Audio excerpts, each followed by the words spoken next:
सिर्फ 12x50 का plot और उसमें car parking plus 2 BHK plus puja room. अगर आप भी सोच रहे हैं कि इतने छोटे प्लॉट में परफेक्ट घर कैसे बने, तो ये वीडियो एंड तक जरूर देखें, क्योंकि प्लान आपको पूरी तरह से क्लियर कर देने वाला हूँ। तो दोस्तों, ये है 12x50 फीट का नैरो प्लॉट और इसमें हमने डिजाइन किया है ग्राउंड फ्लोर 2 BHK हाउस, जिसमें हर स्पेस का मैक्सिमम यूटिलाइज हमने किया गया है बिना किसी वेस्टेज के। मतलब हमने किसी प्रकार की कोई जगह यहाँ पे वेस्टेज नहीं की है, हर जगह का हमने प्रॉपर तरीके से यूज किया हुआ है। वो किस तरह से, आइए हम प्लान को जानने का प्रयास करते हैं। तो चलते हैं सबसे पहले अपने पोर्च की तरफ।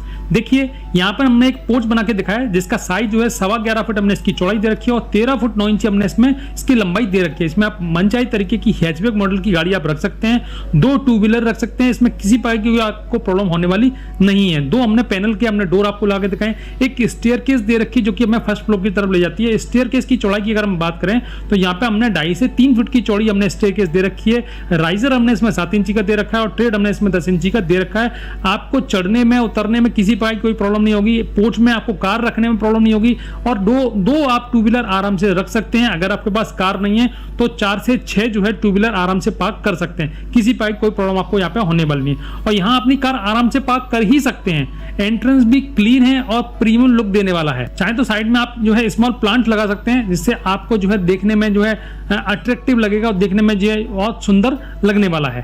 तो आगे चलते हैं हम अपने नेक्स्ट पॉइंट, जो कि हमारा नेक्स्ट पॉइंट है। पोर्च के अंदर आते ही मिलता है हमको ड्राइंग रूम। अब ड्राइंग रूम कैसा है उसको समझने का प्रयास करते हैं। देखिए इसके साइज की बात करते हैं तो 7 फुट हमने इसकी चौड़ाई दे रखी है और 7.5 फुट हमने इसकी लंबाई दे रखी है। कॉम्पैक्ट स्पेस है, लेकिन स्मार्ट फर्नीचर से इसे हम और स्टाइलिश बना सकते हैं। गेस्ट के लिए परफेक्ट है। 3 सीटर सोफा हमने यहाँ पे लगा के दिखाया, एक सेंटर टेबल दे रखी है और यहाँ हमने सामने टीवी का पॉइंट दे रखा है।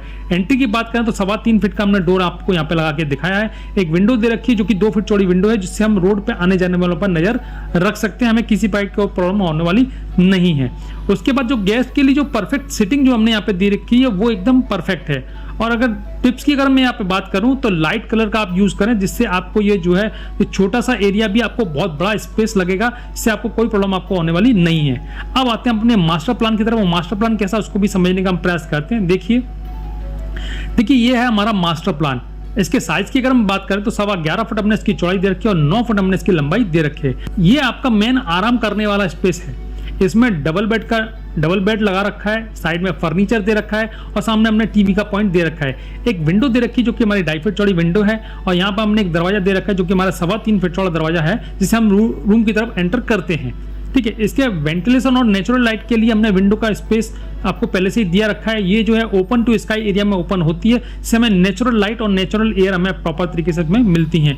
प्राइवेसी को मेंटेन करने के लिए ये अंदर की तरफ हमने बनाया। सबसे पीछे हमने मास्टर बेडरूम बना रखा है, क्योंकि ये मास्टर बेडरूम है। तो मास्टर बेडरूम में जो व्यक्ति रहता है उसको शांत रहना चाहिए, क्योंकि किसी प्रकार की कोई आवाज अगर उसे आती है तो डिस्टर्ब होता है, इसलिए हमने मास्टर बेडरूम को सबसे पीछे ही प्लेस किया है। अब बात करते हैं अपने नेक्स्ट पॉइंट, जो कि हमारा है किचन एरिया। वो किचन एरिया कैसा है उसको भी समझने का प्रयास करते हैं। देखिए हम आते हैं अपने किचन एरिया में। किचन एरिया की साइज की अगर हम बात करें तो 11.25 फुट हमने इसकी चौड़ाई दे रखी है और 9 फुट हमने इसकी लंबाई दे रखी है। काफी स्पेसियस किचन है। आप चाहें तो इसमें डाइनिंग टेबल भी रख सकते हैं। अभी हमने यहाँ पर डाइनिंग टेबल आपको रख के नहीं दिखाई है। एल शेप में आप प्लेटफॉर्म देख रहे हैं, एक साइड में हमने जो है फ्रिज लगा के दिखाया है और ऊपर और नीचे फर्नीचर लगाने के साथ ये मॉड्यूलर किचन की तरह ये काम करती है। यहाँ हमने आपको एक वेंटिलेशन दे रखा है जो कि हमारे ओपन टू स्काई एरिया में ओपन होता है। ठीक है, उसके यहाँ पे जो है ये वेंटिलेशन वो 2.5 फीट चौड़ा वेंटिलेशन दे रखा है। एक हमने डोर दे रखा है जो कि हमारे ओपन टू स्काई एरिया में, हम उसकी बात जो नेक्स्ट पॉइंट पर करने वाले हैं। तो हम बात करने वाले थे इसके किचन की। तो किचन का जो है स्पेस इतना बड़ा है कि आप आराम से इसका यूज कर सकते हैं। एक मंदिर भी हमने आपको यहाँ पे बना के दिखाया है। वो मंदिर कैसा है उसके बाद उसकी भी बात कर लेते हैं। देखिए उसके बाद देख लेते हैं इसे मंदिर किस तरह से। देखिए यहाँ कॉर्नर का यूज करते हुए हमने यहाँ पे मंदिर बना के दिखाया जो कि लकड़ी का मंदिर है और जिसमें हमने जो है गणपति जी को विराजमान आपको करके दिखाया है।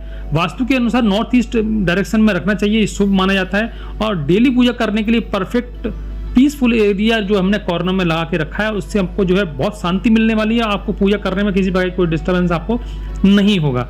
उसके बाद बात करते हैं किचन से लगा हुआ जो हमारा वॉश एरिया है, जिसकी हम बात अभी कर रहे थे, उसको भी देख लेते हैं। देखिए यहाँ पे हमने वॉश एरिया दे रखा है। जो एंट्री है वो हमने 2 फुट चौड़ी एंट्री दे रखी है। यहाँ पे हम जो है चाहे तो अपने जो है वॉशिंग मशीन रख सकते हैं। आप इसे बर्तन साफ करने के लिए भी इस एरिया को यूज कर सकते हैं। आप चाहें तो इसमें जो है और भी कुछ काम आप करना चाहें तो कर सकते हैं। ये ओपन टू स्काई है, ऊपर से खुला हुआ रहेगा। इसके साइज की बात करें तो 5 फुट हमने इसकी चौड़ाई दे रखी है और 2 फुट हमने इसकी लंबाई दे रखी है। उसके बाद बात करते हैं अपने नेक्स्ट पॉइंट जो कि हमारा है बेडरूम नंबर 2। वो बेडरूम नंबर 2 कैसा उसको भी देखने का प्रयास करते हैं। देखिए बेडरूम नंबर 2 की जो एंट्री हमने पैसेज के थ्रू दे रखी है, जो कि 3 फुट चौड़ा हमने पैसेज यहाँ पे बना के आपको दिखाया है। एंट्री के साथ आप देखते हैं 3.25 फीट का डोर दे रखा है। एक हमने जो है वार्डरोब लगा के दिखाई है। एक हमने यहाँ पे डबल बेड का पलंग लगा के दिखाया है। यहाँ सामने टीवी का पॉइंट दे रखा है। इस बेडरूम को आप चाहे तो बच्चों के लिए दे सकते हैं, आप अपने गेस्ट के लिए दे सकते हैं, या आपके घर पर ओल्ड पेरेंट्स हैं, आपके बूढ़े माँ बाप हैं, तो आप उनको भी आप प्रॉपर तरीके से आप दे सकते हैं। ठीक है, यहाँ पे हमने जो वार्डरोब लगाई है, वार्डरोब के साइड में भी हमें काफी जगह मिल जाती है जहां हम अपनी स्टडी टेबल आराम से सेट कर सकते हैं। और कॉम्पैक्ट होने के बाद फंक्शनल स्पेस है, इसमें हमें किसी बात की कोई प्रॉब्लम आपको होने वाली नहीं है। इसके साइज की अगर हम बात करें तो 8 फुट हमने इसकी चौड़ाई दे रखी है और 9 फुट हमने इसकी लंबाई दे रखी है। उसके बाद बात करते हैं अपनी फाइनली जो हमारा कॉमन टॉयलेट है वो कैसा है उसको भी देखने का प्रयास करते हैं। देखिए हम उसी पॉइंट पे आने वाले थे।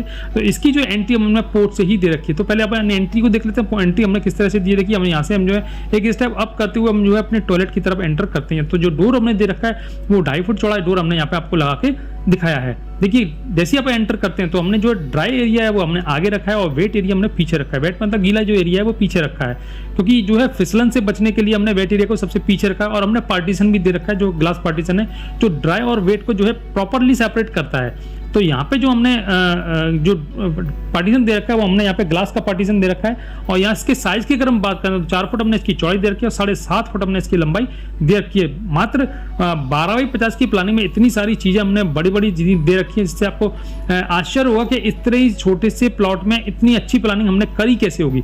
तो इसको जो है समझने के लिए आपको ये पूरे प्लान को देखना पड़ेगा। आप किसी पॉइंट को स्किप ना करें। अगर आप स्किप करते हैं तो आपसे कुछ चीजें छूट जाएंगी और आपको प्लान समझ में आने वाला नहीं है। तो पूरे घर से जो है इजीली एक्सेसिबल है आपका जो कॉमन टॉयलेट है। आप कोई भी व्यक्ति जो है डिस्टर्ब नहीं होगा, आराम से आ सकता है, अपना यूज कर सकता है।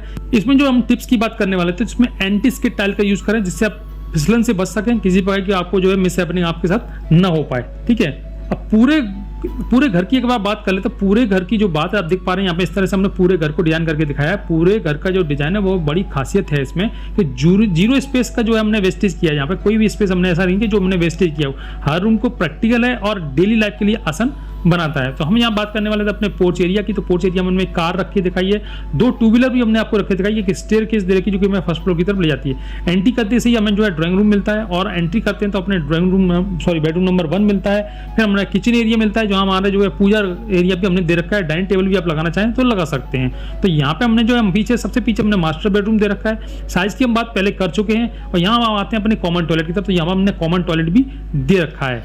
उसके बाद बात करते हैं इसकी कंस्ट्रक्शन टिप्स की। वो कंस्ट्रक्शन टिप्स कैसे हैं उसको भी समझने का हम प्रयास करते हैं। तो चलते हैं अपने कंस्ट्रक्शन टिप्स की तरफ। देखिए फ्यूचर में अगर आपको फर्स्ट फ्लोर भी बनाना है तो कॉलम को आप स्ट्रॉन्ग रखना। किसी भाई कोई समस्या किसी से पूछने की जरूरत भी नहीं है, आपको स्ट्रॉन्ग कॉलम देने ही पड़ेंगे। अगर आप फ्यूचर में 2 से 3-4 मंजिल आप बनाना चाहते हैं तो आपको स्ट्रॉन्ग कॉलम देने ही पड़ेंगे। उसका स्ट्रक्चर जो है कोशिश करें आप इंजीनियर से डिजाइन कराएं तो आपको प्रॉब्लम भी नहीं होगी।